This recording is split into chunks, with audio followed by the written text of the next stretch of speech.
We haven't seen something like this, even in the Middle East, which, as you know, is has a lot of brutality and savagery in it. We haven't seen savagery like this since ISIS.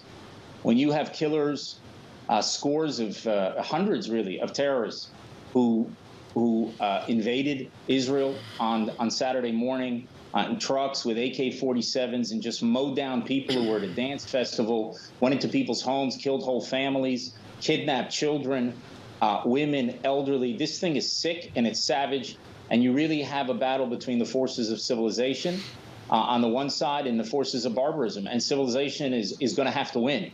And that's exactly what we're going to do in the days ahead. And as you heard from Secretary Blinken, it may take some time, but we're going to exact such a high price that not only will Hamas never consider doing this again, I think none of Israel's enemies are going to ever think about doing something like this again. You know, and the feeling of euphoria on the other side, Israelis, those of a certain age, remember 1973, when a surprise attack was launched against us on 2 different fronts.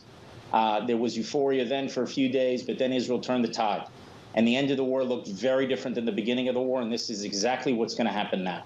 Minister, based on what you've just told us, can we just assume then that a full ground invasion is inevitable? We're going to do whatever we have to do to send a lesson that they're going to understand for many, many decades. Not just Hamas, not just the other terror organizations in Gaza, but all the terror organizations and all the enemies of Israel, and Iran is the biggest enemy of all, and they're pulling the strings behind the scenes, giving money, giving weapons, having meetings to try to coordinate attacks in Israel. And as I speak to you, Iran is trying to push other people into the theater of war. We're going to have to send a message to everybody, because Israel, you know, as you know, we're a tiny country. We're about the size of New Jersey. America's about 40 times the population that we have, which goes to show you how heinous the attack was yesterday. Because when you have maybe 1,000 people in Israel who were killed on a single day, and your population is 40 times the size, it's around 40,000 Americans. That's more than 10 9/11. So you can imagine the sense of disgust that we have. We have to send a message to all of Israel's enemies, because we're a strong country, but we're tiny, and we can go from strength to vulnerability.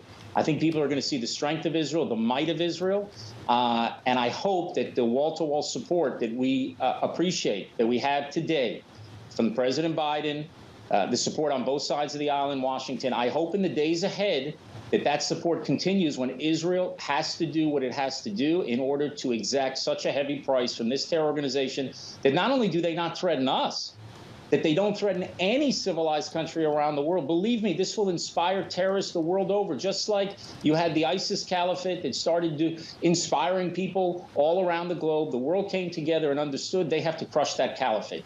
We have a force like that right in our backyard, not thousands of miles away, but right in our backyard, a few meters over the borders, and we're going to have to crush both their capability and also their spirit. They will rue the day 2 days ago. We're going to remember that day.